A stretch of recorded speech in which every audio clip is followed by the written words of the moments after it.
Hey everyone, welcome to the Immunity Blueprints Summit, day one. We are so excited that you are joining us. This is going to be amazing. We're here to inform and educate and hopefully inspire and empower, looking at immunity through a wide variety of lenses. I'm Lynn Delgadio. I'm here with my co-host Emily, and our first guest. I am going to let Emily introduce herself and our first guest to you today. Thanks for joining. Hi, I am Emily, and today we have a very special guest with us, Dr. J.P. Saleeby. He is a conventionally trained physician with a 20-year career in emergency medicine. Since 1999, he embarked on a self-developed curriculum in integrative and functional medicine. He has been practicing a holistic approach since 2002, and he established the Carolina Holistic Medicine Centers and recently founded the Priority Health Academy, which is a nonprofit teaching organization sponsoring functional medicine symposiums annually. He's an author of a book on adaptogen herbs and several chapters in medical books. He is well known for his work on hypothyroidism, tick-borne pathogens, and the use of low-dose naltrexone. He also sits on the medical advisory board of the Low-Dose Naltrexone Research Trust, and he has developed platforms in telemedicine and has been using telehealth for almost 2 decades, so he's ahead of the rest of us who are just now starting to use it.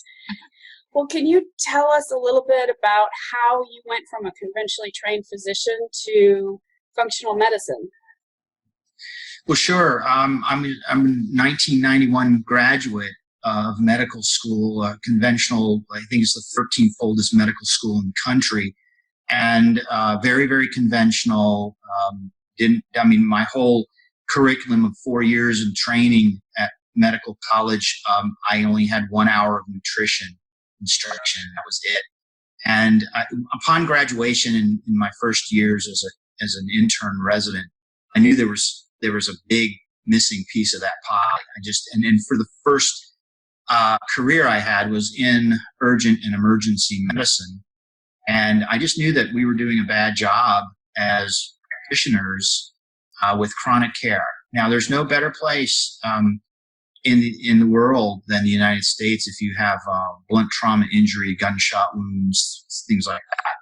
But when we're dealing with chronic illness like hypertension, diabetes, renal failure, we've just dropped the ball. And all along the first 20 years, that was in the back of my mind. There's got to be something better. So in 1999, I started going to conferences, A4M, ACAM, functional medicine and integrative medicine conferences all over the country, and kind of built my own curriculum on how I wanted to learn and how I could better take care of my patients. And once sort of retiring from emergency medicine, I embarked in a totally dedicated practice to what is now called functional medicine. Some people call it integrative or complementary alternative. Although I don't like the word alternative, because alternative to what? A lot of what alternative is predated conventional Western medicine. So that's kind of been my little journey, and I believe that what I'm doing now is better serving my patient population than anything I was ever taught in medical school. So you have spoken in the past about a triad of dysbiosis, leaky gut, and autoimmunity. And before you explain what that is, the triad, can you explain what dysbiosis and leaky gut are? Sure. Dysbiosis means the imbalance of the normal bacteria that occurs on our person, whether it's typically we're talking mostly about in our gut, but we have in other hollow organs, like in our sinuses and our mouth, so we have oral microbes. We have in our lungs, microbes in our lungs, our respiratory tract, and but mostly and also on our skin. It's on the surface of our skin. So when things disrupt that, we get dysbiosis. It's a disruption. So by using antibacterial soaps, let's say, every day when we take a shower, we're kind of disrupting the normal bacteria that may be actually healthy for us on the surface of our skin. If we go to the doctor at the urgent care for a 7-day prescription for a skin infection or a 14-day prescription for otitis media, an ear infection. That antibiotic course may disrupt our entire gastrointestinal microbiome and cause dysbiosis. And that effect may last for years. Leaky gut is basically, the more medical term is gastric permeability. So you have increased gastric permeability. Our first line of defense really against invading microorganisms that we ingest in our food that we eat or beverages that we drink has to come up against a barrier to protect us from nasty invading microorganisms. And if that barrier is disrupted, then we have what we call leaky gut. So we have this cell-to-cell adhesive, if you will, that forms that barrier. Think of it as like a brick wall with mortar. If that mortar starts to degrade, those are called tight junctions, and they'll sort of open up, and then certain things can leak through. For instance, like large gluten molecules, or certain proteins from, let's say, peanuts or certain foods. They kind of leak in, and they're not stopped right away. And when they enter the inside of us, our immune system looks at them as invading nasty bugs, like, oh, that's a virus or a bacteria or something that shouldn't be here, and it mounts a response.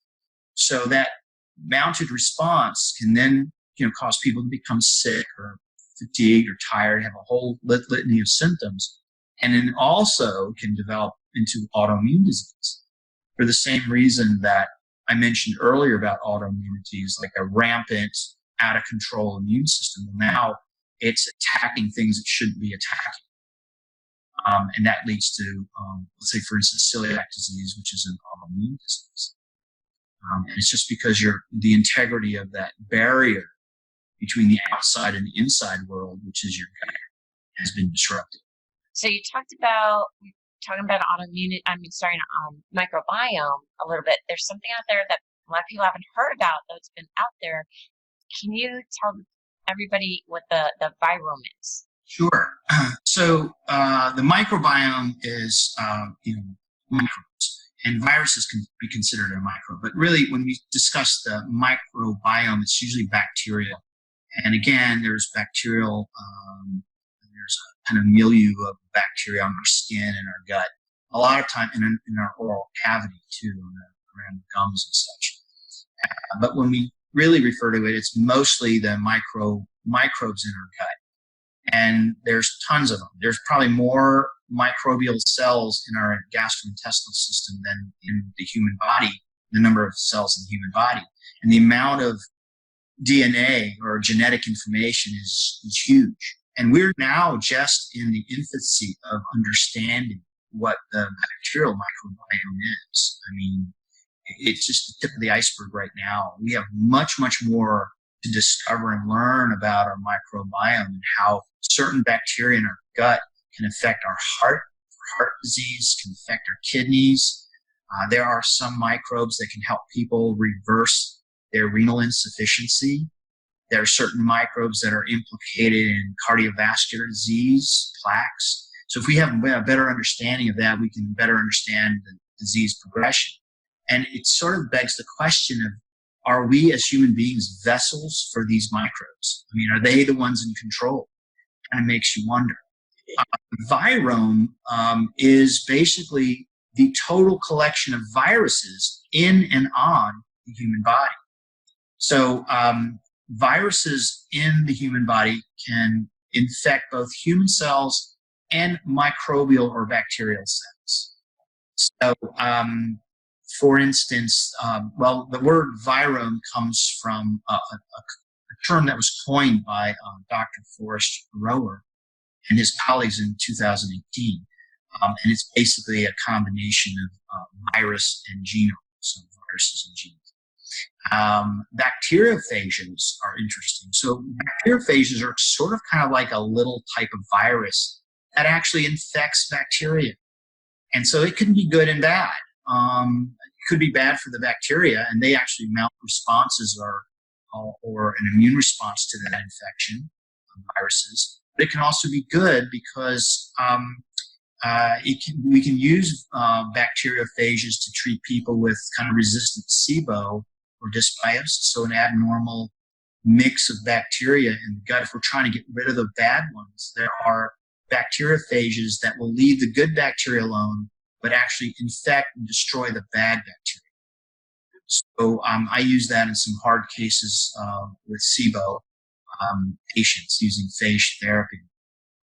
But it was interesting that bacteriophages actually predated antibiotic discovery. So back in 1915 and 1917, there were two scientists, one in Great Britain named Twort, and another French, and I hope I pronounce his name correctly, it's De Herel in France in 1917. They both independently discovered bacteriophages. And they were on this journey to use these bacteriophages to fight off infections and maybe use them to fight off certain cancers, But then, penicillin came along. Alexander Fleming in 1929 actually developed the first synthetic penicillin antibiotic. And so then everyone's thoughts were changed from looking at what bacteriophages or what these interesting viruses could do to working on developing antibiotics, new and improved antibiotics to fight infections. It was interesting that the first known therapeutic use of phages was in 1919, where Dr. De Heller used like a cocktail of these things. He drank it, and some of his interns that he was working with drank it, just to make sure it was safe. And then they gave it to a 12-year-old boy who was in the infirmary with severe dysentery to use that as a cure. Because remember, that was before they had antibiotics. And so again, I think the human virome, which we know very, very little about at this point, it's going to explode in the near future, is a critical piece of the puzzle as we aim to understand how the microbial community affects human health and disease. It's going to stimulate future work and understanding long-term human health and immunity and how we respond to infections and co-infections. So what are some basic things that we can do to protect and support our immune system? Well, yeah, there's some very basic things that are like no-brainers. And then the thing is, you don't want to ignore those and go to the more complicated interventions. You got to start with the basics. Rest and sleep. We heal, our body heals when we're asleep. So sleep and rest and relaxation are critically important to our bodies. Sleep and rest allow our bodies to reset and recover our organs, from the organ to the cellular level. So that's one of the most important things.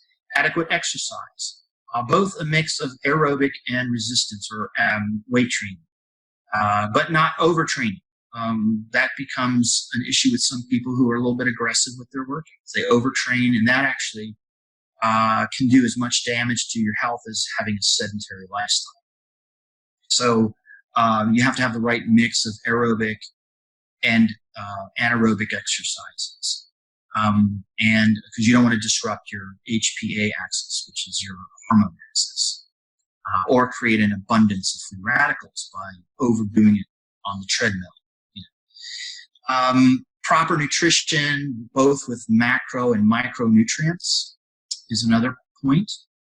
And then in this day and era of very bad farming with chemicals and the lack of proper fertilizers to make the soil more nutritious for our plants, you have to have some select supplement. Dietary supplements are almost a necessity today. Even if you're eating totally organic, you're not going to find foods that have the proper nutritional balance of things like magnesium and zinc and whatnot. And then herbal adaptogens are also used to enhance and support the body, the HPA or hormone axis, and the immune system. Adaptogens are a special type of herb. There's about 25 known, and they have a normalizing effect. They have to meet three criteria. They cannot be toxic in any dose. They have to have different mechanisms of actions physiologically, and they have this what they call hemostasis or normalizing. So you could actually give the same dose of an adaptogen to somebody who has hypertension, high blood pressure, and it'll bring it down. And you can give the same dose of the same herb to somebody with hypotension, low blood pressure, and it'll bring it up. Now, there's no medicine that's ever been designed by big pharma that can do that. Those drugs are usually designed with one mechanism of action to do one thing, either lower blood glucose or lower blood pressure. But adaptogen herbs are very safe. There's hardly any toxicity, and they have a normalizing effect. And those can be used. I use them a lot in my practice to help mitigate issues with immune balance, whether it's dealing with autoimmune disease or immunocompromised folks with certain infectious disease. And then there's meditation and mindfulness is another aspect of what we can do to keep our immune system at peak levels, and then hormone balance. So whether that's thyroid hormone or your gonadal or sex hormones, things like that, would need to be in balance. You're talking about adaptogens. There's just the wonderful intelligence of the plant world. It's really amazing. You use those in singular form, or do you use blends, or just it all depends on what you're looking at, the patient? Well, that comes from the training you receive. So in the Eastern, the Ayurvedic traditional Chinese herbal medicine, they usually use patents or combinations. Rarely do they use herbs in singular. That's more of a Western herbal thing, where you give somebody one particular herb for this and one for that.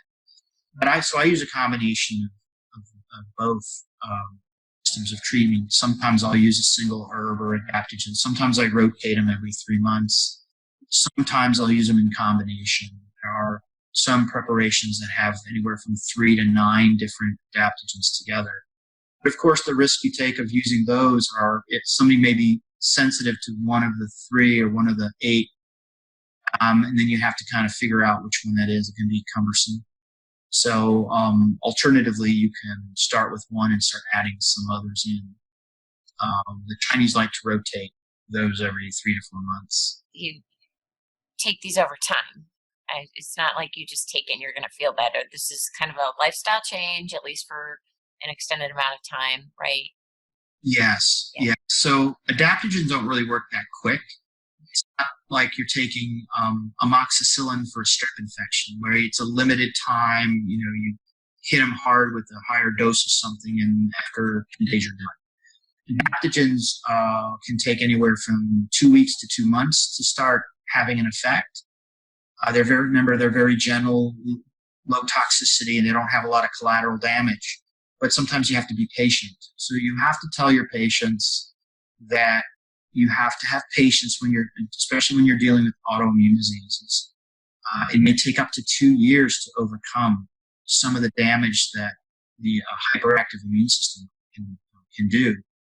And especially with tick-borne pathogens, sometimes that journey can last 2 to 4 years before people start feeling better again.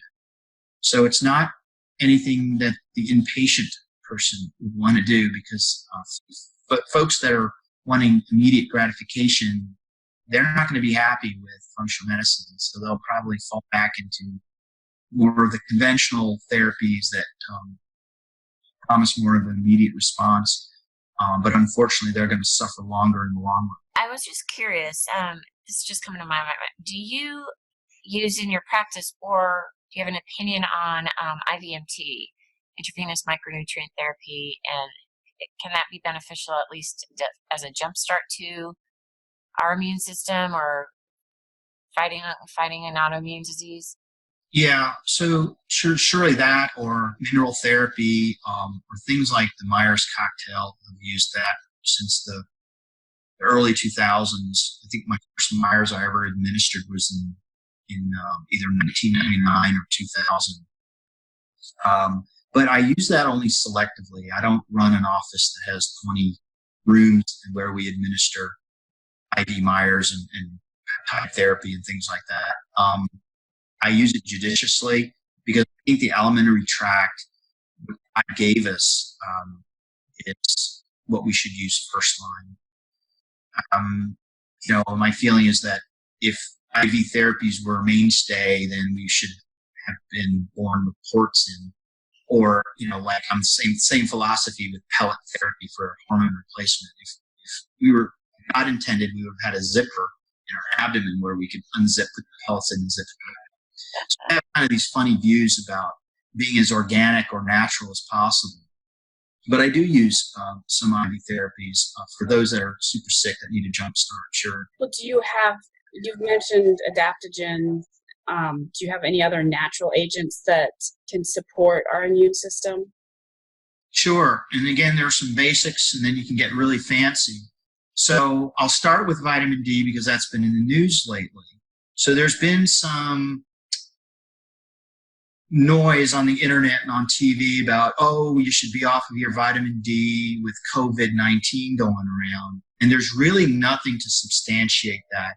Most of the good basic research, and vitamin D has been researched heavily for its properties on helping our immune system stay solid and well functioning, as well as for other disorders like osteoporosis and whatnot. So I would advise the listener to maintain their vitamin D because there's a huge body of evidence that shows that it really is important in a well-functioning immune system. And I think some of this noise can be misleading and maybe erroneous that we're hearing about people should stop their D therapy. Glutathione is another one. It's an important antioxidant. Taken orally, that it's a little tricky because it degrades so quickly. So you may want to start with some of the precursor components like alpha-lipoic acid and N-acetylcysteine. So those are the other two amino acids that I suggest to help bolster your immune system, either alone or in combination in a multivitamin. So ALA, alpha-lipoic acid, and N-acetylcysteine are two. And then the adaptogenic herbs I mentioned, there are about 25 known. Curcumin and andrographis tend to be pretty good because a study came out after the Zika virus scare of 2016. That on the heels of that, and also the chikungunya virus from Central and South America. In 2016, people were worried because that was a big problem in Brazil, and they thought people with the Olympic Games coming back from Brazil after the Games would be spreading this Zika virus all over the world. And that never really happened, but it caused such a hysteria that the federal government, put aside so many billions of research dollars to study Zika. Of course, you don't hear about Zika anymore. But some researchers in 2017 published a paper on how curcumin, the active ingredient in like turmeric, the spice, can actually help prevent the spikes, like the S spike from the coronaviruses. Now, they weren't looking at it for COVID-19 because that wasn't around then, but they were looking at other enveloped viruses like the influenza virus, the Zika virus, the chikungunya virus. And they found out that people who had higher levels of that in circulation were less susceptible for that virus actually sticking and infecting human cells. So that's something I tell my patients. Yeah, it's very, there's not a lot of side effects to it. What do you got to lose? Get on it. I mean, it's been shown in clinical trial that it works. It's effective. Now, do you just have them take the curcumin, or do you tell them to take turmeric? Turmeric is a spice that you cook with, and it's very low bioavailability. I mean, it's maybe 5-10% of that's absorbed and would have a medicinal effect. So curcumin, there are about 100 different curcuminoids in the curcuma longa, which is the tuber, which is the root that you make turmeric and curcumin capsules with. So there are a couple of patented versions that have high bioavailability. I use one in particular that has 7 to 10 times the bioavailability, and it reduces the number of times you have to take it a day. and giving you high serum levels. That's what I recommend to my patients. The other one that has a good bit of research is something called Integrative. It's another adaptogenic herbal that has properties against fighting cancer cells, fighting viruses and bacteria. So those are two of the several that you can use, but there's no limit on what type of adaptogens you can use to help bolster your immune system. Sometimes I use a mix of several. Rhodiola, Cordyceps senescens, maca root, those kind of things. Vitamin C is very important, as I mentioned earlier, about preventing scurvy, obviously with the deficiency, but also higher doses of vitamin C tend to be effective at maintaining that first layer of defense and also supporting the rest of the immune system. Zinc has an effect. Again, zinc is a cofactor with vitamin C in connective tissue repair. So both of those work hand in hand with each other. And also zinc has some properties that may have some antiviral benefit. Medicinal mushrooms, the diffraction of some of these mushrooms have immune boosting potential. So there are several products out there that use medicinal mushrooms, several in combination or singular, to help bolster the immune system. And then, depending on if people have certain high levels of urine LPA2, which can be tested for, that's a pro-inflammatory thing. Of course, inflammation seems to be very important in the SARS-CoV-2 virus attack, whether it's in the gut or the lungs, which can change the course of your condition. You could go on to having 0 to very little symptoms of this illness, or you could have something that can kill you. So there are certain markers you can test for in the blood and the urine. And for those that have this high LPA2 marker, we are now recommending something called CDP choline in higher doses to combat that. So it suppresses the cytokine storm, which leads to inflammation, which then leads to tissue destruction, or the system, like the respiratory system dysfunction or destruction, which will lead to death in this virus. And then there's a whole bunch of other things that we use in practice, but that's usually very individualized, depending on what the person comes in with, what their genetic predispositions are, where their weaknesses are. We address those individually. So there's not any kind of general program or protocol to follow. It's very individualized. But the ones I mentioned just here are the basic ones that most people should be able to take comfortably. Is there a certain type of C that's better for someone as a supplement? And when you say higher doses, is it 3,000, 4,000? Like, and because I know too much C you don't want, and you'll probably know when you're overdoing it with too much C because you might have diarrhea. But what is when you say higher dose, what's safe and for how long and in what form? Sure. So with vitamin C, you have to be a little bit careful. I think most people could probably tolerate up to 2 or even 3,000 grams a day. I mean, Linus Pauling took huge doses, and he's a double Nobel laureate, so I'm not going to argue against that guy, his brain. And then there's a lot of work in his institute that followed him about vitamin C. But there are limits. Too much can cause diarrhea. And then if you have a condition like hemochromatosis or you have an iron absorption issue, vitamin C actually helps push iron into your body. So you have to be super careful if you have an iron overload issue, because vitamin C can make that worse. There are issues with possible kidney stones and things like that. So you have to be careful with that. There's a protocol called the vitamin C flush, which allows you to determine and ascertain at home what your threshold is for that. And that uses loose stools as the threshold marker. But you want to see your doctor first before you go on anything more than 2,000 milligrams, 2 grams of vitamin C per day. You want to see your healthcare provider that's knowledgeable in nutritional medicine to make sure that you don't have any other issues that should be considered, relative contraindications for higher doses. I like to use liposomal vitamin C when I'm not administering it via IV, like in a high-dose vitamin C Myers cocktail, for instance. The liposomal version, because of its properties, is better absorbed, so you don't have as much of the diarrhea, and you can get away with much higher doses to effectively dose yourself higher without the limitations for, let's say, a vitamin C tablet or powder, which can cause diarrhea. So I have a question. We've heard a lot about lately about low dose naltrexone. Naltrexone.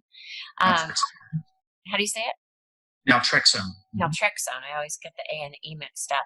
So can you describe exactly what that is and exactly how that can help our immune system and in what doses? Sure. So this is a very, very interesting drug. It's actually was designed and created in the early 1960s. I want to say 1963 is when it was patented. And it was very shortly thereafter FDA approved for the treatment of opioid addiction. So people who are addicted to heroin or any other type of prescriptive opioids like Lortabs or oxycodone, things like that. It's used in a dose anywhere from 50 to 300 milligrams a day, or by injection that you can get once a week for treatment of those addictive disorders. And then later on in I want to say the early 80s, it was also then FDA approved for the treatment of alcoholism or alcohol abuse. So it works on latching on to the new opioid receptors. So basically when people are on this agent, they don't get the high they get when they drink booze or take opioids. So then they're more likely to give it up because it doesn't provide them any pleasure.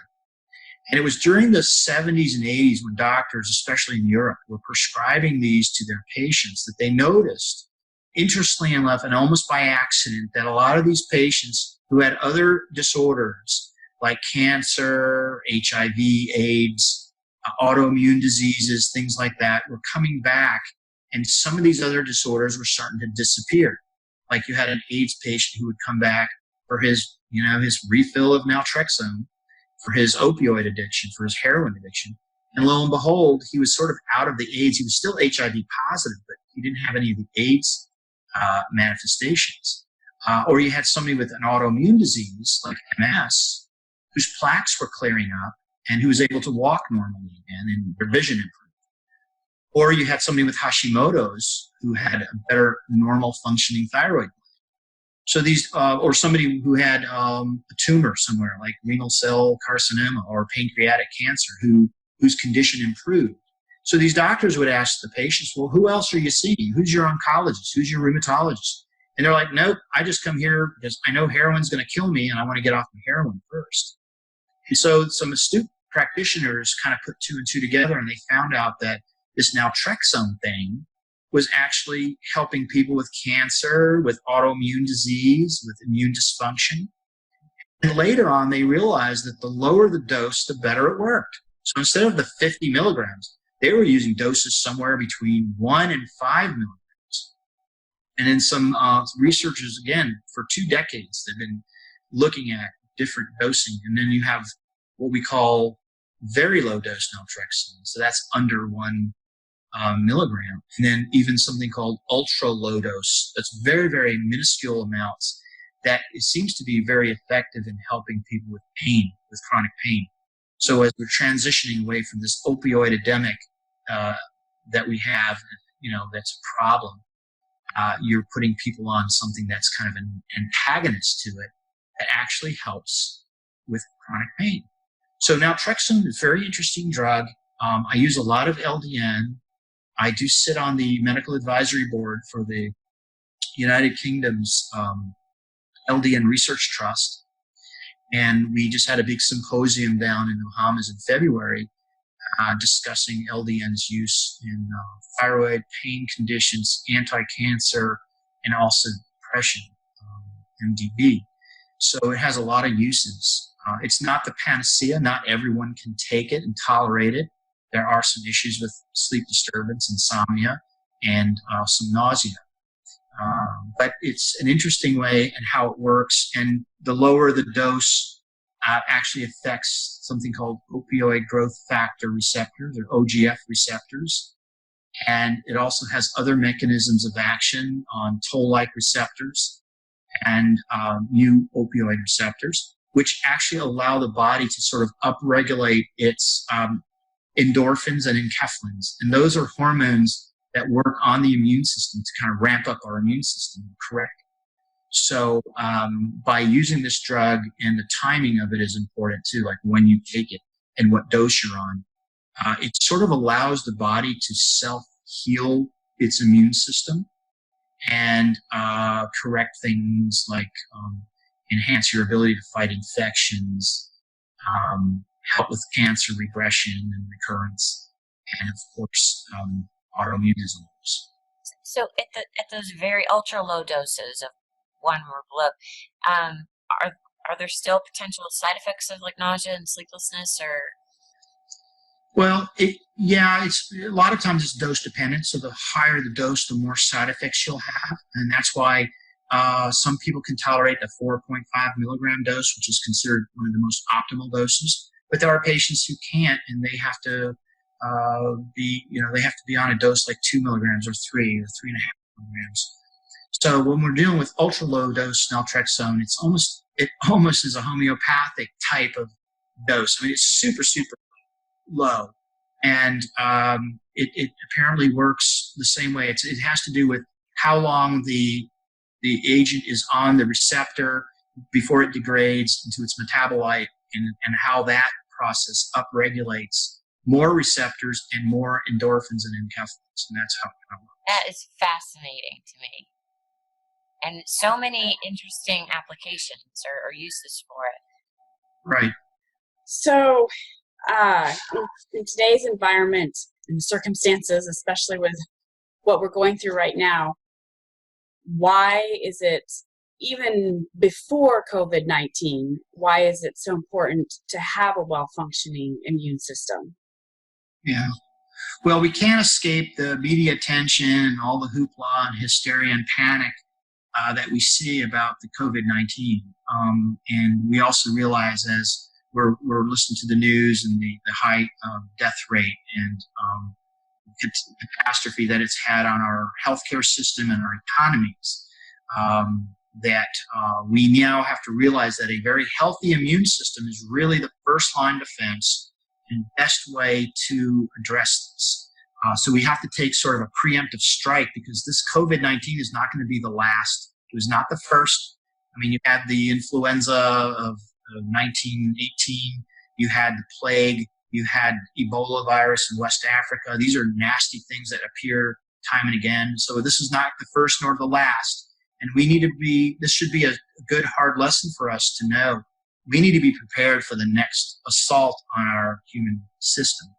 And in doing that, we can take a preemptive strike. We're not going to be able to develop a vaccine in advance of a new novel virus. We just can't do that. And it may take months to years to develop a safe, effective vaccine. I don't think we're going to have one for COVID for some time, not that's safe and effective. They don't even have test kits that are reliable enough, it seems, that when you rush to do something, the quality is not there. So we have to take a preemptive strike, and we work with what we have. We have an innate and an adaptive immune system that we have to make sure are at optimal levels so that they can defend ourselves and that we can have a healthy immune system and a healthy life. You find that the folks that succumb to the current infectious disease, or for that matter, cancer, are those that have an impaired immune system due to either chronic illness, we hear that a lot in the news, or due to potentially damaging medical interventions like certain medications or drugs, biologics, monoclonal antibodies, which I don't really like too much. Chemotherapy. Can you explain what that is? Sure. So monoclonal antibodies are these drugs. Well, they're not really drugs. They're called biologics because they're a biological agent, and they're used to address or attack certain illnesses like psoriasis. There's not a day that goes by where you don't see a new TV commercial for a new anti-psoriasis drug or biologic. But if you listen to the end of the commercial, you oftentimes hear the side effects, which are increase in infectious disease or tuberculosis and increases in certain cancers.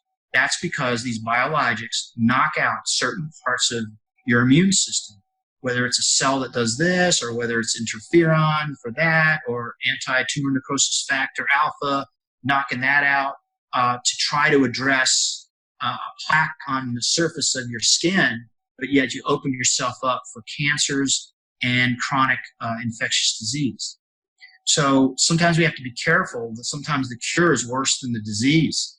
And that's been my view since day one when Humira came out, that the agent used to treat a disorder may actually be worse than the disorder itself.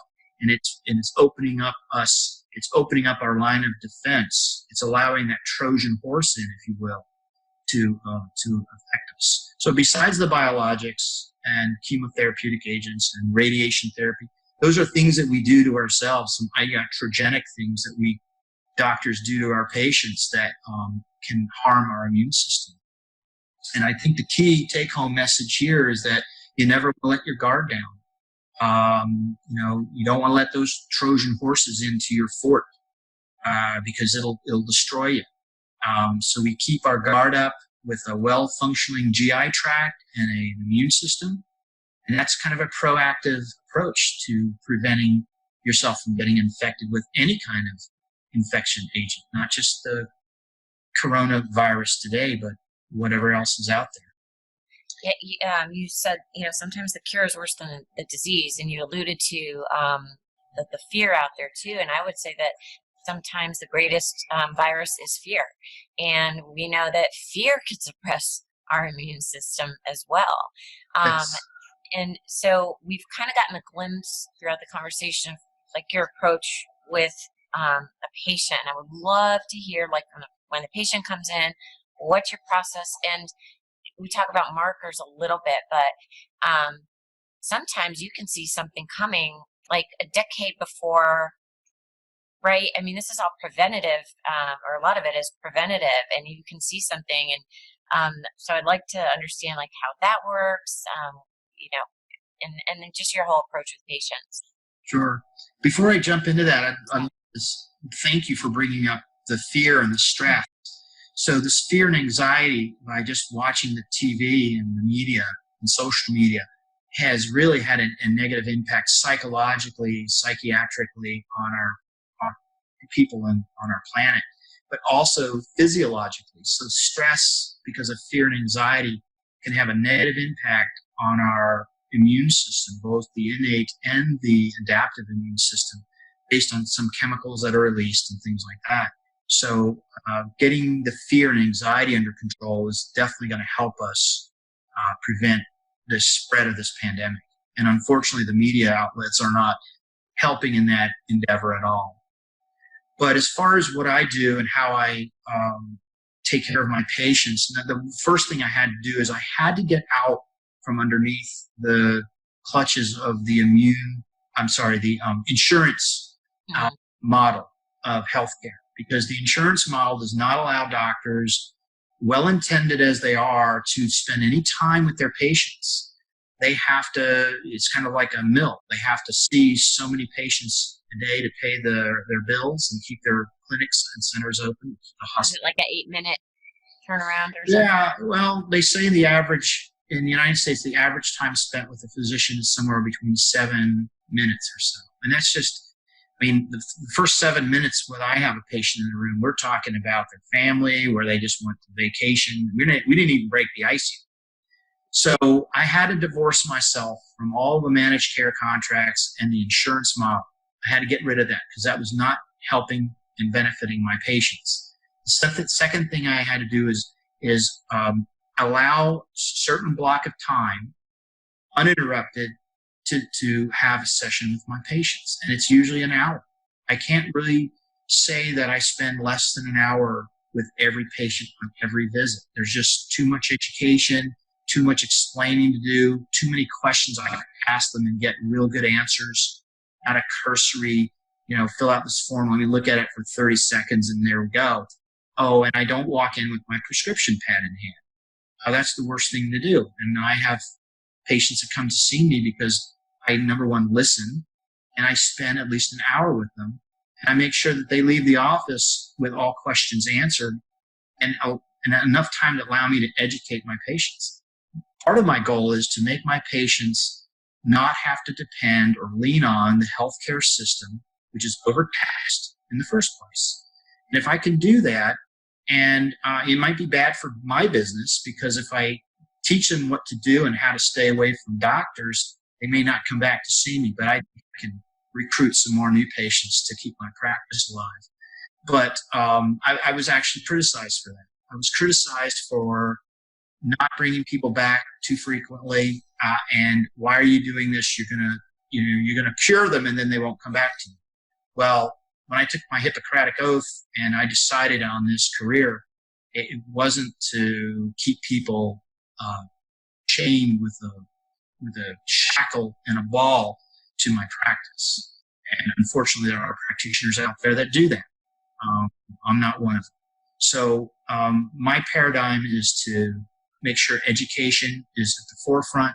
We have enough time to listen to our patients, and we pick the least toxic, a more natural way of applying interventions to help them with their problems. And that's kind of my elevator speech nutshell of what I do in my practice. So what kind of testing do you use to, dig down and find the root cause? Well, of course, that's very individualized. So the first appointment, we sort of dig around to find out through history without even looking at a blood test or any kind of tests, what we might consider as the root cause. And then we use very selective, what we call functional medicine testing, functional testing, as well as some of the basic laboratories. But in general, the basic laboratories that most people get at their annual physical are not very useful. And we have to go beyond that. We look at nutritional deficiencies. We look at a lot of inflammatory markers. And then we look at the gut microbe. We looked at leaky gut panels, food allergy testing, mold toxicity testings, heavy metals, and we look for sort of unusual vector-borne pathogens that might be affecting. Can you explain what that is, vector-borne pathogens? Vector, like mosquito or tick-borne pathogens. Okay. And those can, I would assume, often be misdiagnosed or... Right. A big one, and I'm what they call a Lyme literate doctor. I'm a member of ILADS and trained under Richard Horowitz, who's a world-known Lyme specialist. So I understand how to test, what kind of tests to use, and how to treat acute versus chronic Lyme. But Lyme disease, so I have a lot of Lyme patients in my practice, tick-borne pathogen patients in my practice, and a lot of them have been diagnosed with fibromyalgia, because it's kind of like the catch basket for anything that's idiopathic. The doctors don't understand what the cause is, so they just put them in this category of fibromyalgia or chronic immune deficiency syndrome, or chronic fatigue, whatever they want to call it. Or they pin a rheumatological diagnosis like MS or ALS on people, and there's definitely a root cause for that hadn't been discovered yet. And so the first person makes this long journey, sometimes 5, 10, 15 years, until they reach a doctor who understands what to look for. We look for, hopefully we've reached them before it's too late. There's a tipping point. Some people are so sick that it's sometimes almost impossible for them to recover. Their body systems have taken such a beating. But the ones that get to us soon enough, we can reverse that disease pathway or path down chronic disease, reverse it so they can get their life back. Wow. That's wonderful. That's wonderful. It certainly gives hope that what you're suffering with doesn't necessarily have to be a life sentence. That's correct. It doesn't.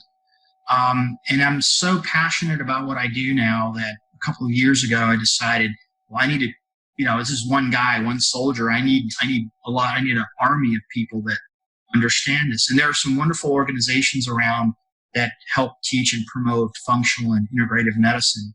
But I took it upon myself to found a nonprofit organization that is dedicated to teaching.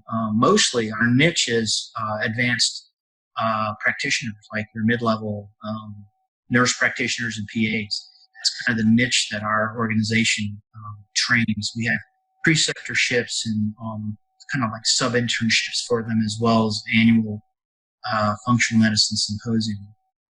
And it's my way or ability to look at my knowledge that I've accumulated over the years and kind of pass that along to younger practitioners that have maybe a little bit more energy than I do to take that and go with it. Dr. Saleeby, where can people find you, website or social media, where are you found? Right. So we have a very active Facebook page. So if they were to go to Facebook and then type in Carolina Holistic Medicine, that's a good way. I'm a prolific poster. I'm not a social media guru or anything like that, but I do post on that forum fairly frequently. I scour a lot of the daily news events and try to tweeze through the good from the bad, and then post some, non-alarmist, reasonable stuff on that social media platform. I also have a blog, doc.saleeby.blogspot.com, I believe.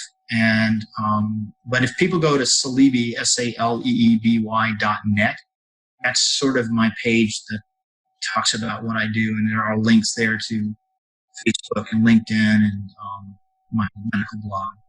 But our clinical practice website is carolinaholisticmedicine.com, and that would be the easiest way for people to learn about our center and what we do. We're doing a ton of telehealth. During our shelter-in-place, we're at 100% telemedicine now. So it hasn't stopped or slowed down our practice. And there are also on our website, there's our 800 number, our toll-free number, and also our email addresses for more information on our practice. Thank you so much for taking your time to share your wisdom with us. It was so much really good information, and I know it's going to be beneficial for our viewers. So thank you again, and I hope all our viewers tune in for our next episode tomorrow. It's also going to be wonderful and information-packed. Yes. Thank you so much. Thank you for having me.